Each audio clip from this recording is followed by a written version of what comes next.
viewing it as the weakest move I've ever seen from a superstar. Plain and simple. That's just how I look at it. You are the difference. You are the superstar.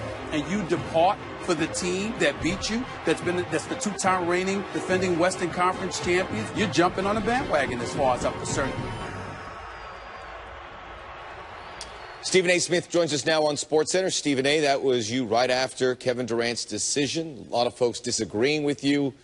Now, after letting it absorb a little further in, do you still feel the same way? Do I? Do you know me? Of course I feel the same way, without question. And listen, we all know that Kevin Durant is class personified. He's one of the great players, top 3 players in the world as far as I'm concerned. We know he's a superstar, and anybody who got him was going to be an incredibly, incredibly lucky franchise. But the reality is clear.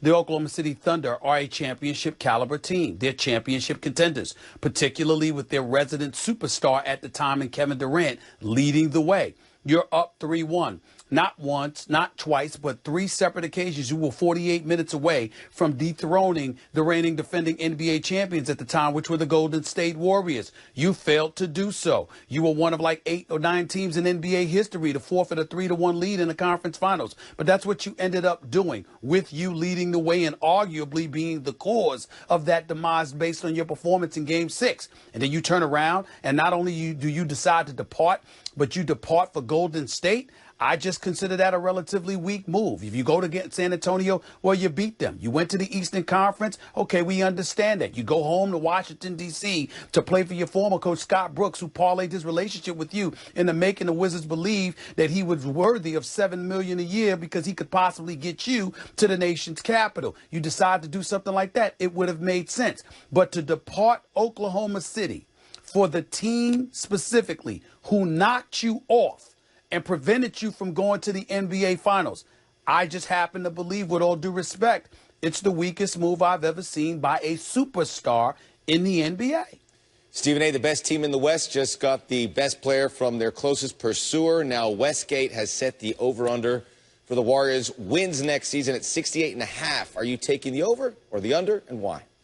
I'm going to take the over. I think that they could win 70 games. I'm not going to pick them to win 73 games because I think Steve Kerr has learned the error of his ways in terms of playing guys simply because they were a bit exhausted come playoff time. We all saw it. They didn't seem to be themselves. Their legs didn't seem to be as fresh. Credit to them for still getting to the NBA Finals, a Game 7 of the NBA Finals. But nevertheless, it seemed that the 73-9 run was a bit taxing. I don't think they make the same mistake twice. They've got the all-time record. They're not going to prioritize regular season awards. I think he'll protect the Kevin Durant's, the Steph Curry's of the world, the Klay Thompsons, Draymond Greens, of course. I think because of that, I don't see them eclipsing or even matching the 73 win total. But could I see them winning 70 games, going 70-12 with this offensive power during an NBA regular season when many a nights guys take off? I definitely can see the Golden State Warriors pulling that off. But then again, what an accomplishment. What kind of accomplishment would that be? I don't give a damn how many regular season games they win. You got a roster like this, you damn well better win a championship. I can tell you that much. And I'm not just talking about Kevin Durant. I'm talking about Steph Curry. I'm talking about Draymond Green. I'm talking about Klay Thompson. I'm talking about Steve Kerr, who some would say has the easiest job in the world right now because how much coaching will he actually have to do with that personnel on his squad? I'm talking about everybody with the Golden State Warriors. The expectation is a championship, although they'll be a bit depleted defensively compared to what they were because they make up for that in droves with the offensive firepower that they have. But 70 wins is a safe bet because they should be able to do that in their sleep. It is the regular season after all. It won't be that much of a priority, but they're gifted enough to win 70 games. Yes, and there's a big gap between them and the West. Regular season, one thing, it's all about the trophies. Stephen A. Smith joining us here on SportsCenter.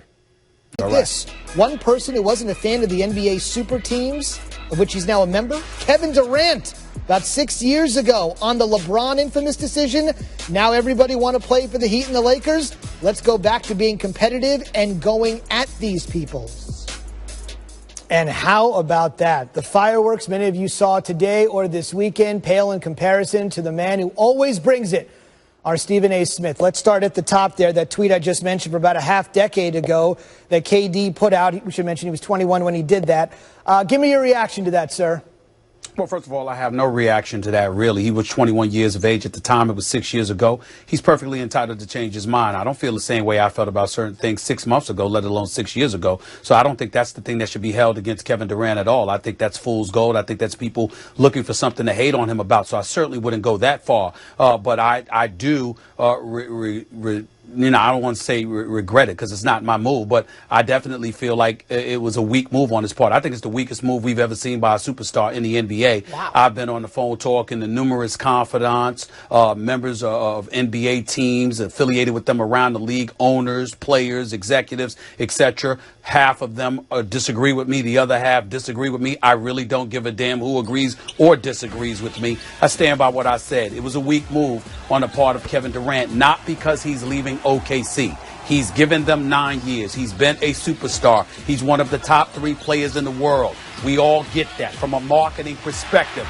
Living in Oklahoma City compared to living in Oakland, California, in the San Francisco Bay Area, some would consider that a significant upgrade from a marketing standpoint and beyond. We get all of that. The problem I have with this move is the fact that you're going to the team who beat you. So you're up 3-1 on them in the Western Conference Finals. Not 1, not 2, but 3 separate occasions. You are 48 minutes away from advancing to the NBA Finals. You get stopped. Some could argue it was your fault that you got stopped. And you turn around and you join this team of all teams, not the San Antonio Spurs, who need you, not the Miami Heat, who obviously could vie for supremacy in the Eastern Conference if you were there, not a plethora of other teams, certainly not your hometown team with your former coach Scott Brooks, who arguably got $7 million a year as head coach of the Wizards because people believed his relationship with you could somehow facilitate you coming to D.C. None of those options. Instead, you go to the Golden State Warriors, a team that was the reigning defending champions when they beat you, a team that's the 2-time defending Western Conference champions who were winning without you.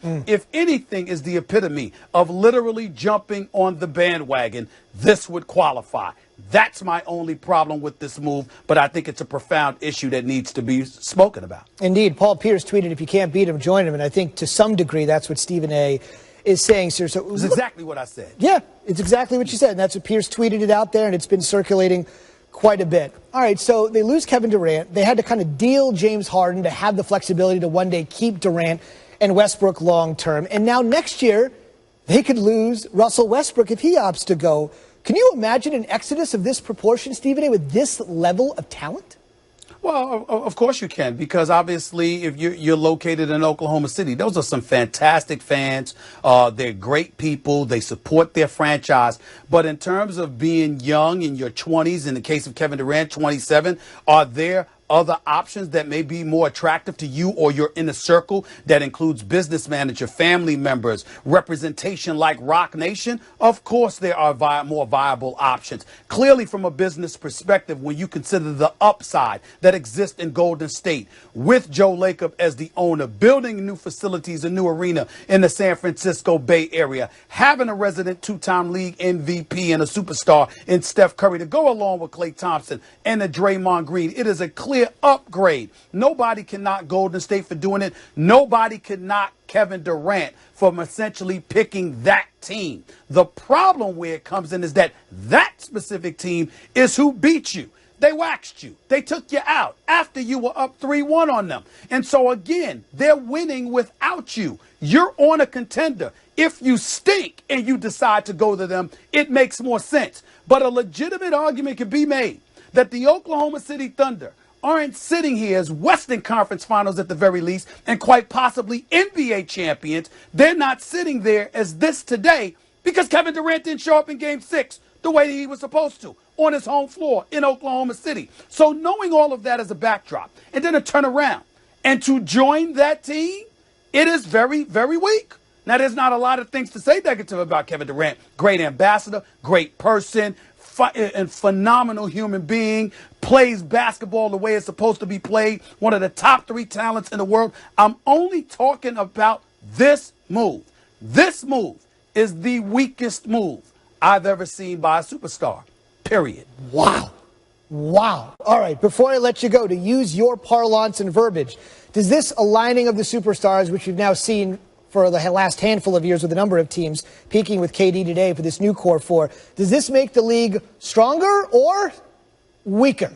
I think it makes it weaker. I think the balance of power clearly shifts. Right now, we're sitting here today based on all the moves that we've seen in free agency. Who the hell doesn't expect and anticipate a rematch between the Golden State Warriors and the Cleveland Cavaliers? Now, obviously, with Kevin Durant losing to Harrison Barnes, losing to Andrew Bogut, you'll probably find a way to keep Festus Ezeli. Who knows what other big boys you may get in tow? But in the end, the Golden State Warriors are the clear favorites. Pau Gasol going to the San Antonio Spurs makes them formidable. Of course, Greg Popovich and the Spurs should have something to say about that. But in the end, what it comes down to is that there's no reason to anticipate anything suspenseful other than an NBA Finals trilogy between the Cleveland Cavaliers and the Golden State Warriors. So in that regard, I don't expect the league to look a bit stronger. I certainly look at Kevin Durant just a tad bit differently from this perspective. He has essentially highlighted and illuminated the difference between a champion and someone chasing rings. You can have a ring and still not be perceived as a champion. You know how you can pull that off? How? When it's perceived that you jumped on the bandwagon. LeBron James didn't do that because Miami wasn't much when he arrived in South Beach.